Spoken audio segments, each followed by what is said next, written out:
Welcome to Stop the Ride, a sober curious podcast for anyone whose relationship with drugs or alcohol has ever felt a little bit like a roller coaster. I'm your host, Drew Valentino. Sobriety can mean a number of things, so each week I sit down with a new guest to talk about why they decided to distance themselves from the drugs and the alcohol. So whether you are in recovery or just looking to make a few positive adjustments to your life, you are right where you need to be. And on this episode, I chat with adult content creator CJ about his early addiction with weed and Xanax. Let's get into it. Hi, everyone. Welcome to the podcast. My name is Drew Valentino, and today I am here with a very special guest, CJ. Hey, guys. Yeah, thanks for having me. Yeah, of course. I'm happy to have you here. So CJ is another online content creator, and we really, I guess, followed each other on like Twitter and Instagram for like 2 years, maybe? Something like that, yeah, for a while. And then Hot minute. I think somewhere along the way, we figured out that we're both sober from posting. And then just this last October, we met for the first time at Atlanta Pride, which was fun because everybody's high and we're not. So that was pretty cool. How old were you or, when you first got exposed to drugs and alcohol? So the first time I did drugs and alcohol, I can't even remember Because you were high. exactly. I can't even remember the first instance. I think, there's some people I identify as an alcoholic drug addict. And Okay. there's some people that took their first drink and they had that aha moment and they remember it forever. I don't exactly remember when that was. Interesting. Do you I remember think the first time you ever had how old you were? yeah, I was in 7th grade, I think, and I remember smoking weed out of a soda can that was crunched up with little holes poked in it, and it was around Christmas time, and I was in my backyard with one of my best friends growing up. Because I remember we did that, and then I felt the first time you smoke weed, you don't get high or whatever. Yeah. So I smoked a little bit of 'Cause weed, you're and I not felt a little inhaling. something. Yeah, you're not inhaling. So I felt a little something, and then I remember my parents were out or something, and I remember walking back into my house and looking at the Christmas tree and being like, "Whoa." That was in 7th grade? How That old? was in 7th grade, yeah, and then, around that time, I would my parents used to keep old dusty bottles of gin and vodka that they didn't really drink. Shortly after that, I would go into the garage and take swigs of that. Lord. Or I'd be me and my friends were we're gonna walk to the mall, which was not a short walk. It was a 30-minute walk. And Wow. someone would have driven us, but we were we're gonna walk to the mall so that we could drink the old dusty vodka out of a water So bottle. gross. Yeah, disgusting. It's so funny as I've been doing this podcast, just hearing everybody's like earlier stuff back when we all just didn't know what the fuck life was about. It's just being so reckless and gross. And do you feel like when you were younger, it was kind of crazy abusive too much, or you were just exposed to it early and it wasn't that serious at the time? I mean, immediately I was getting in trouble, but I will say that and I think this is a important piece of the characteristics of alcoholism is when I was growing up, I felt very much so different from and apart from everyone around me. Mm, I kind of felt you have a puzzle, right? And you're doing the puzzle, you have a few pieces left, and you have one little place where the piece that you pick that you think goes there, it kind of fits if you shove it, if you but the force it. pictures don't Yeah. line up. Right. I felt like that puzzle piece always, that I just was always slightly out of place and Mm, uncomfortable with myself, and I had just this deep maladjustment to my life, mm. from such a young Are you age. saying for being queer or No, just that's just how I felt. I mean, I guess that is a piece of it for uh sure. But just in general, I just always felt and self-imposed, I felt different than and apart from everyone around me. yeah. Um, In my experience, I felt that um me being in the closet when I was younger contributed to my drug use for sure because I just felt so, like you said, out of place. And I felt mhm. like I was just so not happy with myself. So then drugs brought me to such a high that I never even came close to because I was miserable. How did that escalate from there? So when you were younger, you were drinking and smoking weed or Yeah, so I was drinking and smoking weed, and at first it was sporadic and when I had my hands on it sort of thing, and then I would go, like it's not like I was, like, a daily user or drinker from the jump. Like, I feel like there was, like, months where, like, I didn't do anything, Mm, but then I would, like, inevitably, like, start, drinking, or just, like, smoking weed at the time. And then really what happened was, I grew up in, like, a pretty normal household. Like, mm, I have 2, like, great parents that are super loving and supportive, and I have a sister that's 2 years older than me, and we also lived with my grandmother growing up, and we were really close, and she was just, like, a really important role model for me. your grandma. My grandma, Mm. yeah, and she, had some health issues, but, like, she kind of died very, very unexpectedly Oh, okay. when I was going into high school, and it was, like, a very big traumatic loss for me. Yeah. And then I kind of, like, drank and got high, like, every single day Mm, since then. I think that was, like, a core trauma yeah, for me at the time, and I drank and used, like, consistently from that point onward until I got sober, really. really. That's a shame. That's sad. So in high school, like, a few things, like, I mean, I would do, like, acid every once in a while, and I was, like, always going to, like, therapists and psychiatrists because I was, like, I felt like I was like, "Something is wrong with me." Like, I'm unhappy, like, I don't feel good, Mm, and, like, I was just very, like I had a very, emotionally turbulent, like, coming of age. yeah. And yeah, so eventually, like, at some point, some doctor gave me Xanax. Mm. Do you know about what age? I was probably, like, 15 Wow, that's or 16. that's really Yeah, sad. it is. It's kind of crazy to think about. And I had been on Adderall my whole life too, Yeah. but I never really, like, enjoyed Adderall. Like, I remember, like, from a very young age, like, in high school, like, selling my Adderall Mm. to really get more, like, weed. But when I would get my Xanax prescription, I would take it and in, like, 2 or 3 days, Do and, you, like, that what milligram do they have a 15-year-old on?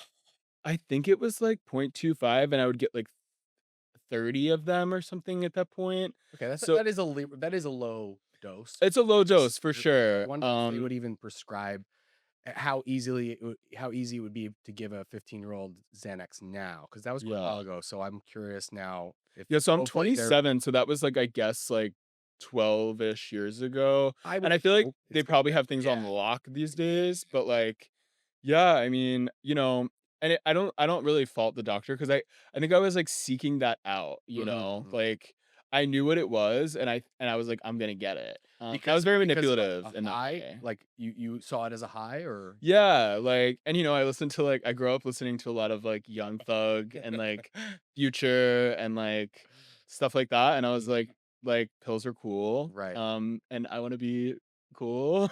So You know what? I just want to say real quick. That's so true. Is that like there's so much music out there that glorifies drugs, and I definitely feel like that contributed to my experience. Where I remember being who knows how old, like literally searching on like AOL, like Mhm. what the effects of all the different drugs were. I was so fascinated. I thought it was so cool. I wanted to try every single drug, and this was back when I was like in high school. You know what I mean? But yeah, it's a shame that they totally glorify pills, especially. Being, like, in middle school, like, early high school, and Googling, like, household items that could get me high. Right, Like, yeah. I felt most at peace when I was, like, outside of myself in some Mm, way, yeah. and, like, the method to getting there at that point didn't really matter as much as, like, Mm, just, like, being not sober was, like, the goal. mm. So, I You would do anything that anyone gave me because I was like, "This is gonna make me feel better than I feel now," mm, and, like, I will do anything I can to change the way I feel now. mm.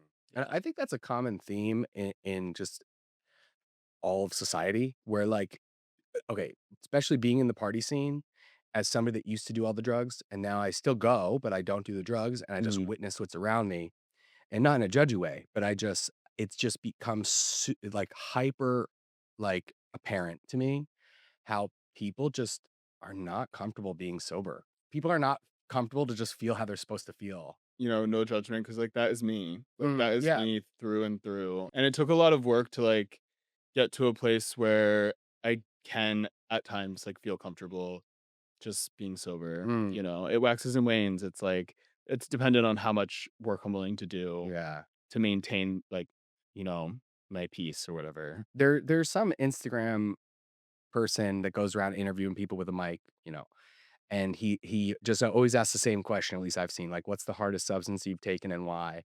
And then they always talk about, like, heroin and acid and crack, and th Mhm. this one girl he asked this one girl, the fucking most badass answer I can even imagine.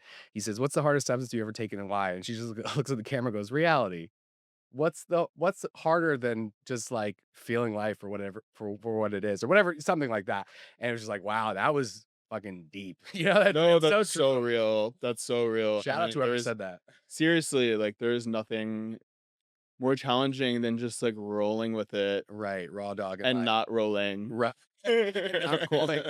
Like, Right. literally rolling with it. I love that clip. I've shared that like 10 times. Wait, how old were you when you were given Xanax? 15, you Like, said? 15, and then I got my wisdom teeth out, like, shortly after that, and then I got introduced to opiates, Oh, man. and I specifically remember, like, getting them and, like, I feel like other people I knew, like, didn't even take the ones that they got, and I was immediately like that made I couldn't even conceive I that. couldn't even conceive of that. That, like, made literally no sense to me. I was like, "Why would you not take, like, something that makes you feel better than anything and ever Right. could?" Yeah. So I immediately took so many, and I was like I remember, like, looking at my mom, like, we were standing in the kitchen, and I took another and she was like, "Do you really need to, like, take that?" Was it And then, like Percocets or it was Percocet, Percocet? yeah, and then, like, 20 minutes later, I was, like, throwing up. Oh, really? Yeah. So, I just have, like, 0, like, willpower when it comes to drugs and Totally. alcohol, like Opiates were my drug of choice, when I was young, and yeah, I remember, uh, so relatable. Like, I wouldn't if I had coke, weed, whatever, I could, like, portion it out, ration it out, and say, mhm, "I'm gonna make this last till then." I could not do that with if I had if there was Percocets or opiates available to me, I would just do them continuously until they were gone, like, abusively. totally. I mean, I feel like I was that way with, like, literally everything, Yeah. except for, like, alcohol. I was really never much of a drinker except for, like, those, like, first few years, like, middle school, Mm, early high school. But really, in high school, my true drug of choice was, like, weed. mm, Like, I was such a like, I smoked weed like a stone cold crackhead for real. Like, I was really? always, always high, and I always smoked blunts, and I had asthma really bad, so I would literally give myself, like, pneumonia, like, all the time and, like, have to be on a nebulizer, but I just, like, could not stop. And that was before, like, back in the day with, like, weed, like, you couldn't really get, like, the edibles and, like, you had to like, Right. unless you knew some It's the dude that, like, store. made pot brownies and you Uh, happened to get them, like, right. it was just, like, smoking, like, real weed, and, like, Uh-huh. I just was always, like, coughing my head off and just, like, Yeah. so fucked up from that. Yeah, I can imagine. At that point in high school, like, that was really my thing, Mm, and I did a little bit of shrooms, a little bit of acid, the mm, Xanax when I had the prescription, yeah. and I dabbled in everything else, but, like, at the end of the day, like, what really mattered to me at that point was weed, and I was, like, burning my life down, like, completely Mm, just with, like, weed. And, it's funny because now people will say to me, like, who, like, don't understand, like, people like me will be like, "Well, can't you just smoke a little weed?" And I'm like it's funny because I'm like, "No, like, you would think, but, like, right. no, like, that is, like, honestly the substance that, like, I loved the most because it just numbed me out, like, totally. It totally numbed me out, and it lasted like, the second I smoked weed, like, I was kind of numb for the rest of the day. Exactly my point. People are not comfortable being sober. They just assume that that it would be better if you had some option to be high. Like, Yeah, you know what I mean? It's just totally. like that's just not what you want. And in fact, when I never I had my pot phases when I was in my teens and maybe yeah, my teens. And then I tried smoking pot, a few times in my 20s, and I think it's just as I got older and maybe more paranoid, and it just gave me anxiety. It's like my point is I never had a problem with weed. If I wanted to incorporate weed into my mix now, I think I could do that without it being a problem because I don't like it that much. But because I don't like it that much, Mhm. it just doesn't make sense. You know what I mean? I would just rather stick to like wholehearted, like complete sobriety because I don't really care about weed that much. I never had a phase, like, I've never done DHB, Mm, I've never really? done ketamine. I hated coke and, like, any kind of upper, I feel like my brain is, like, wired backwards, like, Really? when I do coke, I feel tired, Mm, but when I do, like, Xanax, I feel, like, alive mm, and, like, mm. ready to go. Yeah. It's like That's fascinating. it is, like, I feel like I always had, Specificity. like, kind of an opposite reaction, like, Mm, I mean, I've done coke a bunch, but mm, I just never yeah, it was never my thing, like, I wanted to feel, like, less anxious and mm. more chilled out and not, like, be like, "Oh my god, like, my heart is, like, gonna Yeah, explode," it's like, just horrible feeling. it's so bad. There was definitely a period way before I got sober that I was like, no more coke. When I first got sober again, the second time, I started seeing a new therapist, and I told him, was already sober for 10, 8 years, whatever. I have no problem sticking to sobriety this second time around. I don't really think I'll need that much help with that. And then at one point, soon into that, I had said, I don't think I'd have an issue with pot. So maybe that's something that I could throw into the mix either now or at some point. Doesn't have to be now.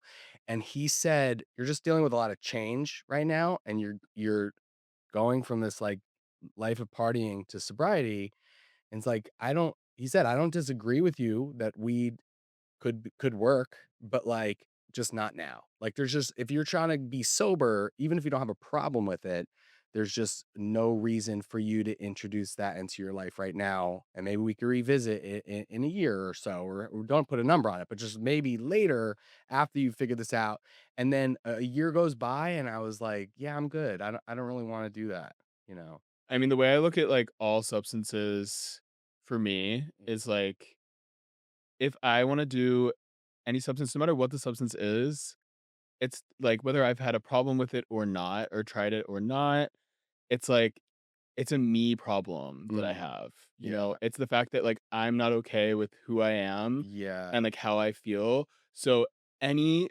anything that changes the way I feel, I will use it until I, like, destroy my life. Mhm. How Um how do you feel like you were destroying your life with pot? Were you just not doing anything, or, like, what were you just lazy, or what? I mean, I was, really lazy. I wasn't involved in like anything. All I did was like smoke weed. I did like anything I could to get more. I would steal from anyone. Wow.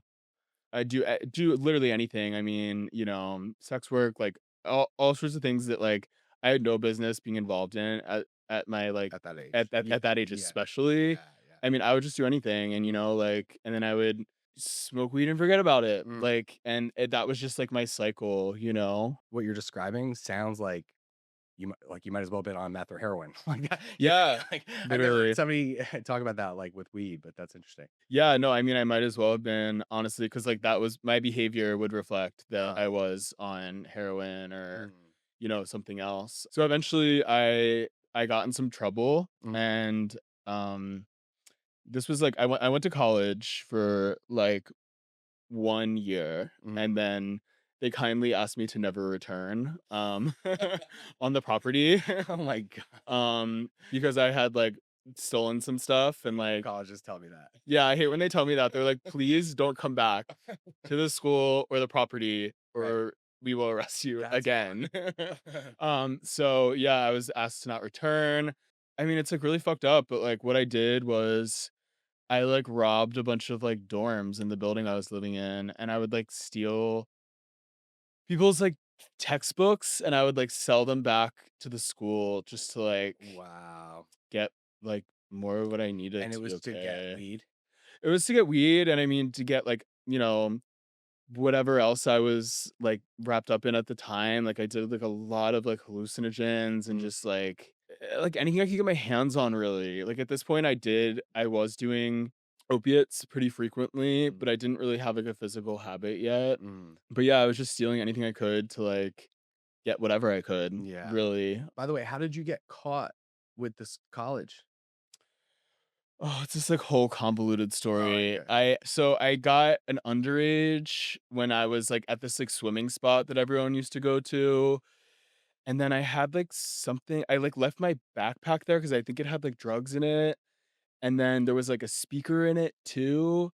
And then I had this, like, detective calling me, like, all the time, being like and I think that there must have been, like, a textbook in there too. Mm. And then he was calling me all the time, like, "You have to come pick up your speaker," or like, "We have your speaker," or like, They're just trying to trick you. yeah, like, You. trying to get me to come in, and I was like, "Block," like, "I'm not getting the speaker, girl," like, "Miss me." Like, "I'm beating this charge, honey," but no, so then eventually they called me and were like, "We have a warrant for your arrest." Wow. And then I went in and, like, got fingerprinted and yeah, and then at that point, I was, like, ready to like, right after that happened, I was ready to, like, get help. Mm. Like, I was, like, so done. And at what age was that? That was I guess I was 19 at this Mm. point. So you've been sober for how many years? I've been sober for 4 years, so I didn't end up Okay. getting sober at this Gotcha. point, but I was ready to get help, and I did, like, outpatient at this Mm. point, and, you know, I really tried, like, I just I didn't have the tools to, like, stop by myself, like, I've never been the type of person like, once I have drugs in my system, like, I can't control how much I'm gonna do Mm. or when I'm gonna stop. Yeah. Like, there just has to be, like, something that stops me. Yeah. So I did outpatient, got kicked out of a few outpatients, and then You're eventually stealing made textbooks at outpatient? No, I just kept failing all the drug tests, like, and Yeah. they're like, "Hey, like, you actually, like, you have to stop." And I was like, "Okay, okay, okay, I'm gonna, like, stop smoking weed and doing all the drugs." And then I started, like, drinking, like, because I was like, "I don't have a drinking problem, like, so why are you guys mad at me?" Right. The lies we Um, tell each other. yeah, like, To the ourselves. delusions were, like, flowing, and then, yeah, eventually, they, like, talked me into going to an inpatient treatment, Mm. um, and this was, like, in the summer after I just turned 19, after that first year of college. It was, like, in August, and I went to treatment, and I went, like, just outside of Philly, like, around where I'm from, Mm. and, I had a great experience, like, it was rehab is fun, y'all. R I had Rehab I had a great rehab time is in rehab, rehab is really fun, yeah. like, it's honestly really fun. I met so many great It people, depends. I've like been to rehab a few times, and some were fun, some were not. But yeah, me too, me it's too, nice to have the structure for sure. it's nice to have the structure, and, like, I got lucky, like, I only ever went to that I went to the ended up going to that rehab 3 times, but, every time I ended up having a really, like, great experience, Yeah, that's honestly. good. Just, like, a break from my life, and my life was so heavy and so stressful all the time, and, like, being in a controlled environment where I, like, where there was people, like, being like, "You have to take care of yourself," Mm, like, mm. and having that physical separation between the drugs and alcohol, like, being able to stop and, like, clear up a little bit was, Mm, like, a beautiful experience because I hadn't ever, like, experienced that, like, mm. being able to stop, like, it was Yeah. just not possible for someone like me. Mm. That's Yeah. good. I'm glad you had a good experience. So you would recommend inpatient rehab? Yeah, absolutely. Yeah. The first time I was in the adolescent unit Mhm. because I was young and I had a great time. It was very like just like social club with all these people my age. It wasn't that scary or serious. And then when I went back and I was an adult and I was just 18 and everybody was way older than me, it was a much tougher, scarier experience. And I would say that the first 2 times I went to rehab, I didn't wanna be sober, and the 3rd time I went to rehab, I wanted it. I wanted it bad. And Mhm. what I've said pretty much in every episode so far of this podcast is that, like, I have sat through hundreds of hours of treatment before I was ready for it or wanted it. But when was ready for it and wanted it, I still remembered all those hours of treatment and it was helpful to me. It was like retroactively useful. So when you went to rehab, did you want to be there Yeah, I mean, I wanted to be there. I mean, I was all kind 3 of times? yeah, Mm, I was okay. kind of out of options, like, each time I went. Uh-huh. It was kind of like that was what was gonna happen or, Uh-huh. like, I was gonna be homeless. Yeah. I swear And I everybody was has said not that. willing I had a skincare routine, okay? Like, I was, like, not willing to be homeless, like, that was not my tea. I was like and, not yet is what I say because, like, I'm not immune from picking up drugs again, and, Mm, like, mm, that I am the type of person I could very well take that path if I choose to, like, do drugs again, mm. but, so no judgment to those who were, Yeah. but yeah, I just I agree with you about, like, retroactively, um, knowing all this information, Mm, right? Like, I learned so much the first time I was in rehab and, mm, like, the first time I got out, I went to, like, a sober house, and there were so many great people that Mm, like really helped me and like took me to like meetings and mm, like like my first like sponsor and like all those people, they were so helpful and like I had absolutely nothing to offer them and I was like annoying and like mm. like an egotistical like 19-year-old Yeah, and like but that's just the way it goes. that's just the way it That's goes, it. but like They know they that. were so kind to me Yeah. and like like and I remember that like specifically like I just remember how like selfless people were and Mm, like how much they just like genuinely wanted to help me and wanted nothing from me. mm. I got out of that first treatment that summer, Uh-huh. and then I went to a sober house, and then I think I smoked weed or I did something. I was sober for maybe 2 or 3 months. Mm, So I ended up meeting like people that would give me the drugs that I wanted, mm, which at that point had like blossomed into like Percocet and Xanax like every day all the time. mm, Yeah, so I stopped having like a lot of the other consequences. I wasn't like doing bad things for drugs anymore. Like I wasn't like stealing or like, causing as much harm as I was before like I started meeting up with these people. mm, Um and they were like funding and supplying my entire addiction. mm, So, from that point, I guess for like just about 3 years, I like I would do like survival drug addict sex work and like, mm,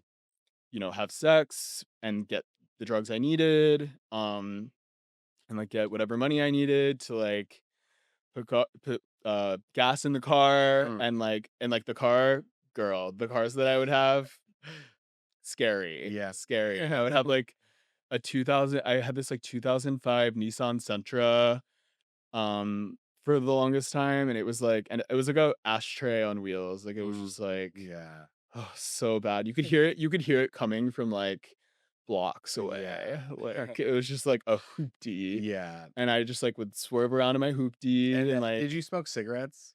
did I ever? Yeah. Yes, Did I it's ever? just something about you saying that reminds me of, like, that was, like, the thing. Oh yeah, no, I like smoked Be 2 a packs. loser and I smoke smoked cigarettes. 2 packs a day. Yeah, wow, that's Yeah. I smoke cigarette I never smoked 2 packs a day. Yeah, I smoked 2 packs a day. Like and then I was on the Juul for a while cuz like how that was the new thing. Yeah. So I was like definitely on the Juul wave, but like yeah, I used to smoke and I would smoke, it was like cold like, it's like the Northeast, so I Mm. like would like crack the window a little bit. Like I was smoking with the windows up. Okay, on the But count of 3, well, let's both say the brand of a cigarette that we smoked. 1, 2, 3. Marlboro Newports. Red. Stop. Okay. Okay. It was a 50-50 chance for me. There was this place, this Chinese store that sold cigarettes near my high school, Uh, and they only sold Newports or Marlboro Reds, and all the trashy bitches smoked Newports. yeah. And I was like, I'm fierce, so I'm gonna smoke Reds. So Oh my god. you were one of the trashy bitches smoking Totally. I Newports. mean, Yeah. yeah, that oh, man. Then they say that there's, like, glass in there, Newports, and I was Like like, "Yeah, that's why fiberglass. it tastes so good." Yeah, and you're like, fuck yeah. Yeah.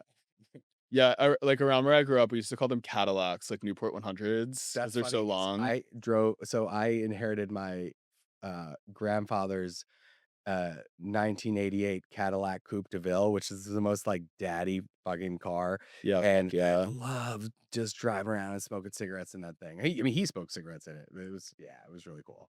So yeah, I ended up going back to the same treatment center. And when I was young, like I didn't really have a grasp. Like when they were talking about like you need to find God, like you need spirituality, like I had literally that made zero sense to me. And Right. I like Yeah. and I was resentful at the time of like my like religious upbringing and like You wanted nothing to I do with wanted that. nothing to do with it. Like I wanted nothing to do with it. And I also like, specifically remember like a lot of people, getting sober in the Philly area, like, heroin and like fentanyl and all of that is like that is like the biggest show in town when it Mm, comes to like what people are getting sober from. Like a lot of the people I got sober with got sober like from the street in mhm, Kensington. And I just all I saw was like the differences and not the similarities, mm, like I saw everyone, I was still like setting myself, like I said earlier, like apart from everyone and being like, no, I'm different. Like you guys are like really trashy and like living on the street and like mm. shooting up puddle water or whatever. But like I'm, like, not like that, like,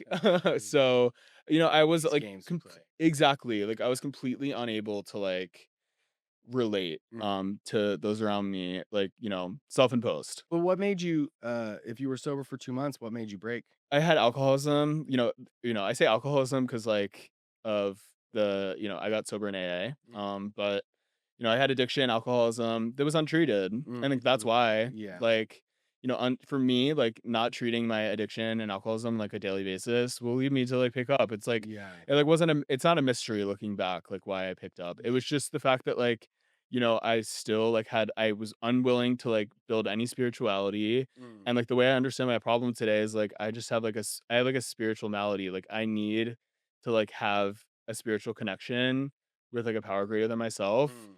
Or like I'm unhappy and like I feel unfulfilled and Mm. like I can only like deal with being like restless, irritable, and discontent Yeah. for so long until like doing drugs seems like a better option than the way I feel sober, not doing anything about it. Mm. So I went back to treatment.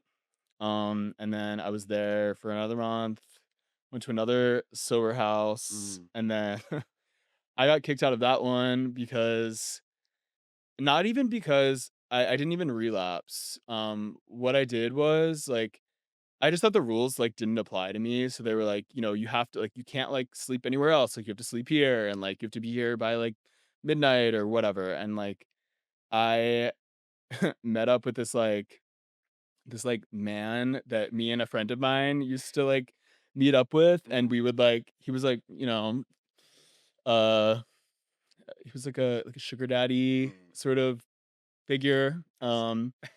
And yeah, we like met up with him, and like we had like a whole little night, and then I Mm. ended up sleeping at the hotel.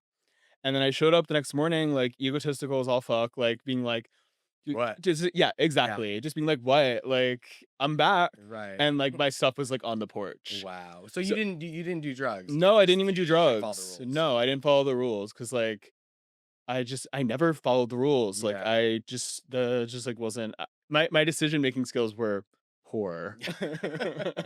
Yeah, I get that. So I pretty much did, like, 3 years of, like, every day was kind of the same. Like, I just, like would, do what I had to do to get drugs, get high, and like that was pretty much it. Mhm. Like I had like a very, very small life. And my life kept getting like smaller and smaller and smaller and smaller. And Mhm. like the people that were willing to associate with me, like my friends, like from growing up, like that group got like I was just like out of the loop more and more and more and more because I was like a lot to be around and I was Mhm. like unpredictable and like Because you were high?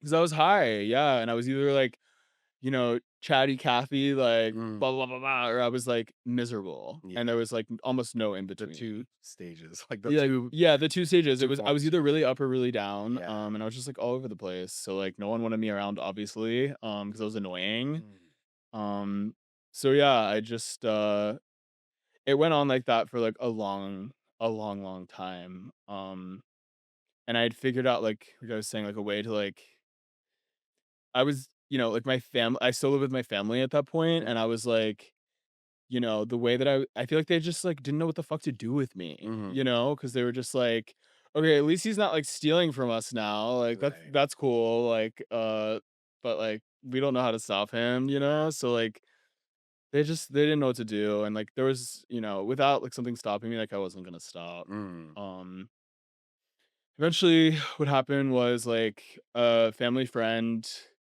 um this was in, like, the beginning of 2021, a family friend, um, her son relapsed, and he was sober for, like, 10 years, and he ended up committing suicide, um, and I think that had, like, a real effect on, like, my Mm. family, Yeah. and my mom and me, because I think it was just, like, seeing the writing on the wall, like, for my mom, she was just, like I think it really, like, woke her up, and, she had been going to, like, Al-Anon and stuff to, like Mm. which is, like, a 12-step program to learn how to deal with, like, alcoholics, Mm. like, Right.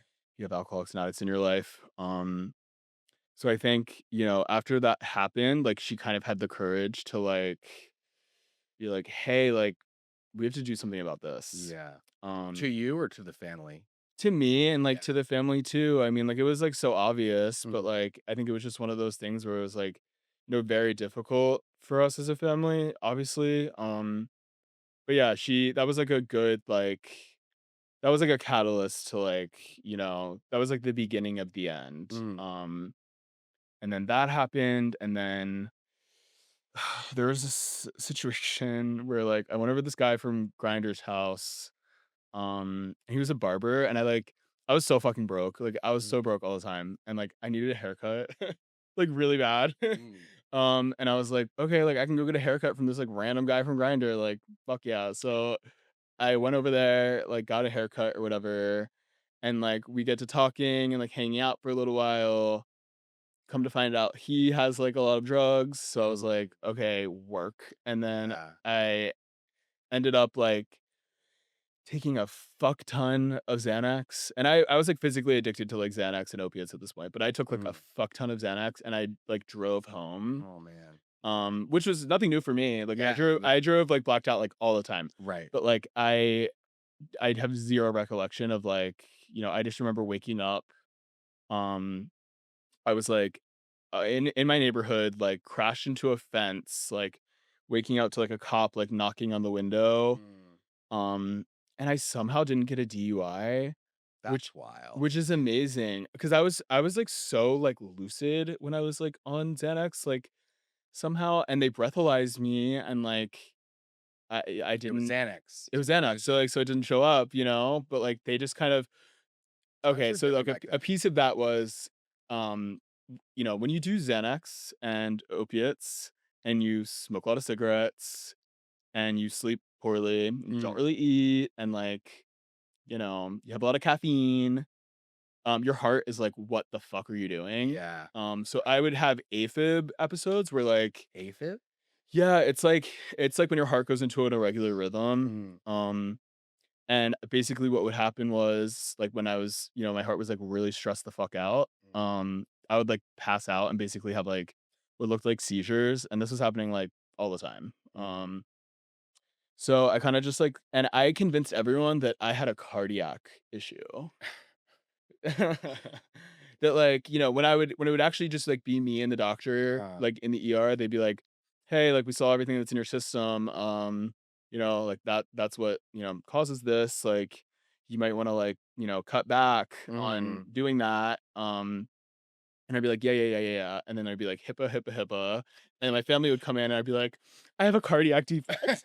Like, I was like It's not my crazy. fault. It's not my fault. Like, Yep. it's not my fault. So like I had everyone convinced. So I think that's what I ended up talking like that cop into. I was Mm. like, "Oh, baby, I have like a cardiac Wait, problem. Like, that's wild. you should feel bad for me." You think that that's what you did, but I you guess don't that's what I you did. don't really remember. I mean, no, my recollection of, like, all of that and, like, just, like, all of those years of, like, Xanax, like, steals your memory, like, Yeah. you just don't remember anything, Yeah. and I was, like, on it all the time, so, like, Yeah. my recollection is so shaky of, like, Mm, all of that time especially, but yeah, that happened, and then I wound up going to treatment for the last time, mm. At what like, age? well, this was I guess I was So 20 I was 20 this was, like, right when I was, like, 22. mm, I would turn 23 I turned 23 right after I got out of treatment. mm, Um, so yeah, I was 22, went back to the same place, and this time I was like so ready to listen to like whatever they told me to do. I was like, okay, like, and I remember like seeing people that I had gone to treatment with before that I was like friends with on Facebook or something that had like normal lives now that were like cracked the fuck out like a couple yeah, of years ago, and I was like, right. like that's interesting. Yeah. So I went to treatment this time, and I was willing to do whatever they told me to do. Mm, that's Like good.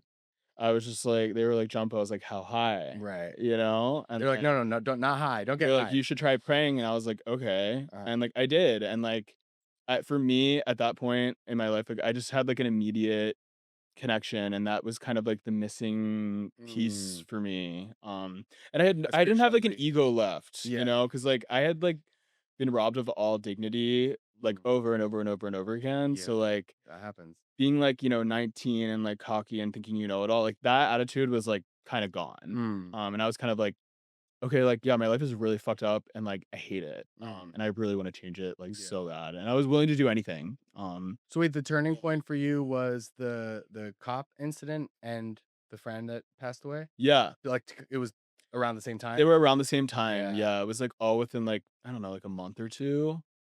Yeah, sometimes things just stack up and you're just like, I don't want to, it's just like, I'm just kind of over this. It's, Yeah, like, no, I literally was just like, "Okay, like, you know, the signs are signing. Like, let me totally. pack this up Yeah. finally." And I was so ready to be done. I was just, like, waiting, I think, for, like, a kick in the ass to, like, go to Mm. treatment. My mom was like, hey, so, like, you didn't do your dishes, so, like, you either have to go to rehab or, like, I'm gonna kick you out." Wait, That was, like, I specifically remember, like, the day that I called rehab, like, that's what she said, and I was like, "Okay, I'll go to rehab." wait, because you didn't do your dishes? Yeah, because I think she was just, like, looking for a way to, like, approach the situation and, like, That's pretty, she's like that's pretty yeah. petty. That was, like, the day that's what got me to make the phone call, and I Yeah. scheduled to go in. I had, like, some kind of a something on, like, Friday, and I was like, "I'll go on Saturday." Mm. And she was like, "Okay." So and I went. I am glad for you because I just, the longer we play this game of not being sober when we have addiction, the more chances there are. I remember when I was in rehab, I would be hearing about this one and that one, that this one, got so many DUIs, they'll never get their license back. And this one, their kids don't talk to them anymore. And it's just like it was on all these people that were older than me that have been dealing with their active addiction for so much longer and have lost so much more. And that was something that while in rehab, even though I wasn't quite ready for it, I acknowledged and appreciated and thought to myself, like, I am only, 20 years old, 21 years old. Like, the longer I wait, the more chances there are for me to permanently fuck things up. So Mhm. it's amazing that you are able to figure this out in your 20s. And especially because I didn't do the 12 steps. I've been through tons of meetings, but so then it's like I made a decision one day to not be sober anymore in my 30s. And then now here I am again, sober again. But it's like, it's people that are in the 12 steps or in some kind of program are Mhm. more likely to stick to it if once they've already got a few years down. Yeah, I mean, and, like, that being said, like, that's what really changed it for me, Mm, you know, because like, when I went to the A meetings. yeah, like, Mm, and the 12 steps specifically, like, yeah. meetings are great to, like, meet people, Yeah. but, like, doing the 12 steps is what, like, changed my life and, like, Yeah. gave me a life because like, I That's didn't what good. I had before that, like, wasn't a life, like, Yeah, my so small. understanding of the 12 steps, even though I haven't done it, it seems that everybody that does it for real, meaning they put in the work and they want it and they want to do it correctly, like 100% success rate. Like, yeah, it's like the people that don't succeed from the 12 steps are the people that were kind of half-assing it and didn't really want it. But and there's many paths to sobriety. I didn't do the 12 steps, but it seems like that is one really well-known successful one, which is really good. Yeah, I mean, like, I was just, like, willing to do it. The steps, like, really changed things for me because it, like, got me connected with, like, Mm, a higher power, mm. which is really, like, at the end of the day, like, what I need. So are you if you don't mind me asking, are you religious or just spiritual or I mean, I don't really know, like mm, so I, like, grew up Catholic, uh and, like, I had a really nice, like, religious upbringing, honestly, mm, like, it wasn't giving, like, scary, right. like, gay bad Conversion vibes, therapy. yeah, like, none of that, That's like, good. I guess the area I grew up in also was, like, very, like, liberal and, Mm, like, I don't know, I had a great experience, like, I went to Catholic school and, like, mm. vibes were pretty good, like, Yeah, all things that's good. considered, but anyway, when I got sober, I read a bunch of books about, like, liberation theology, which is kind of like it's like a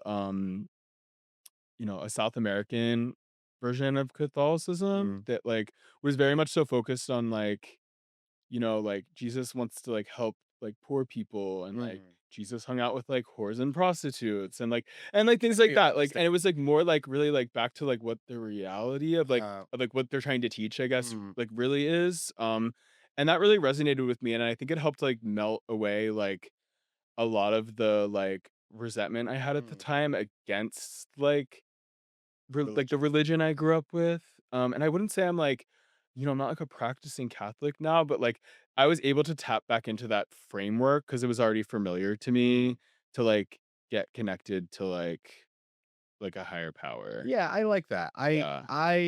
A lot of people seem to have this. have to get past this barrier where they get freaked out about the higher power if they're not religious. I personally am pretty not religious, like very not religious or even atheist. Mhm. Um, but I understand and respect this idea of like Catholicism and Christianity at its core is supposed to truly be about being a better person and being helpful to society and so I understand how that's really refreshing to hear you as a gay person that had a positive experience with religion and regardless of where you stand on that spectrum of being religious can kind of like appreciate those core values, you know what I mean? Yeah, totally. I mean, like, it's just like what I needed, Mhm, and like it was the framework that I tapped into. mhm, And like I feel like now, like, on the other side, like I have like a really profound respect for like a lot of the religious people that I meet, like mhm, whether it be like Muslim, Jewish, mhm, Christian, what have you. Because I feel like, I don't know, there's something like really respectful about like, subscribing to something and like helping, like letting that like direct your life a mhm. little bit. Yeah, yeah. And like giving you like a framework to like teach your family, Mm. like morals and, stuff like that. I don't know Yeah, I mean, if yeah, that makes sense, but religion is meant to be a good thing, right? It's yeah, supposed like to be a good totally. thing. And there's like there's like psychopaths like all through all of it, of Yeah, course. And like right. people I that would like, agree with that. use it to like as a way to, push their like, shitty opinions. Yeah, It's just like that's a such perfect a vessel for a lot yeah, of people totally. to like be crazy. Yeah, But and yeah, I just like it just like worked for me, that's good. like And in fairness, I think, tons of people do the 12 steps and are not religious oh and my god, yeah, totally. yeah. I would say like a majority of But people. most people, yeah. Yeah, most people for sure. And I don't even know if I really even consider myself religious. Mm, I think, the less conceptualizing mhm, like God for me is like useless, because like all I have to know is that like there's something out there, like, or all you need to know for the 12 steps is like there's something out there that like you can tap into that's gonna like help guide your life. And mm, like you just have to know that like it's not you, mm. and like you can't Right, be right. like that, because when That's the you're key like the point. higher Yeah, power, like when I'm the higher power, like making the decisions for me, it's not i working. i wind up like,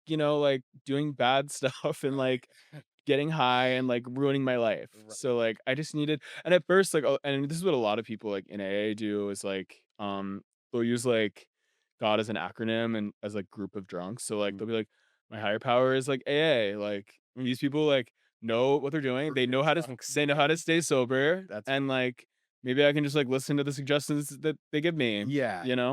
and that works for a lot of people, and Mm, I mean, at the end of the day, like, all that matters is like mm, that you're able to like stop and stay stopped and like have some semblance of peace. And like mhm. that's just like what the 12 steps Yeah, that's good. gave me. How do you feel like this whole process has helped you? It literally just like gave me a life. Mm, Like I'll start there. I mean, I had like nothing going on mm, for this, and everything was very, very dark, and like my world was like smaller and smaller and smaller. mm, And now like, I just have like such a full life. mm. Um That's great. I have like so many friends like all over. I've been able to travel all over, because of like OnlyFans, which Mm. I started when I was living in a halfway house when I got out Really? of treatment. Yeah. I'm a firm believer in like an addiction is just the way our brains are wired, the way we think. mm, And I feel like that is the way we think is so like being able to fixate on one thing. But when that's drugs and alcohol, that's bad. but when but then when you remove the drugs and alcohol, we still think that way. And then it allows us, at least for me, I feel like it allows me to hone in on goals. You know what I mean? Do you feel like being an addict has been a good thing? I mean, I wouldn't change it for the world. Yeah, that's how I feel. Like now, I don't know if like I'm like ADD as fuck. I don't know if it helps me like hone in on any goals or whatever. But I mean, it's given me like, you know, so like just like profound Mm, experiences and like struggle and like build my character and yeah. like all that. And like honestly, like most of my friends today, like the majority of my close friends are like also sober. Mm, So it's like introduced me to like so many people that I love. that's great. Um, I feel like because we've put so much work and thought into sobriety, our mental health, like that's why so many sober people or people from the meetings are just some of the most like down to earth, cool, like thought provoking people. It's like we've spent half of our life thinking about our mental health just to survive. You know what I mean? So mhm. so it really is. Yeah, it is such a gift. I think in so many ways, like you said, I would. Yeah, no, it really is. Mm, Like I was actually just at like the largest like LGBT sober like convention mm, this past weekend, and I ended up going alone mm, because I was supposed to go with my friend, he couldn't make it, mm. and I had like one of the best weekends I've ever had in my life. That's awesome. I like had so much fun and that like just the best people and like and there's so many examples of like just like beautiful experiences I've been able to Mm, have because like being sober, I was like able to like be find it. there, like get sober and like yeah and like be present, Yeah. and like remember these things and like um yeah, I'm just like so lucky and like that's never like lost on me. It's like I really like should be like in jail or Mm, like dead and like I was like very close to those things at all times when I was like out there using and like the fact that I'm like, healthy and like well adjusted at like you times. said, like a full life. Like I have like a full life today and like, that's not the reality for a lot of people like Mm, us. Like most people like us don't get so lucky, mm. you I know. I am I am great. I think about how grateful I am for my sobriety every day.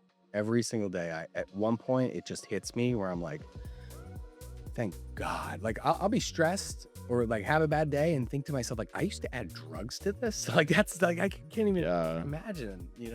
Thank you so much for joining. And I can't wait to party with you all weekend and your Yeah, thank yeah. you so much for having me. Yeah. And I'm so happy that you asked me. Yeah, I'm so Yeah, glad. I'm it's so gonna glad that we it's gonna met. be such a fun weekend. Yeah, I can't wait. It's such a fun weekend. We're gonna be asleep by 2. Yes, exactly. Yay, day. Okay. All right, bye everyone. Bye. Bye. Well, that's it for this episode of Stop the Ride. I really want to thank CJ for sharing his story today and for being on my podcast. Join me next Tuesday at 10 a.m. Eastern, 7 a.m. Pacific, where I sit down with the producer of this podcast, Jay Andrew, about how he thought drugs and alcohol were the solution to his mental health issues. You can see all of our episodes plus some additional content at stoptheridepodcast.com, and make sure to follow or subscribe on Instagram, TikTok, YouTube, and Facebook. If you enjoyed the show, please do me a big favor and share with a friend or leave a review wherever you get your podcasts. Thanks for listening, and I'll see you next time on Stop the Ride. This podcast is brought to you by Liberty Lane Films, truly independent.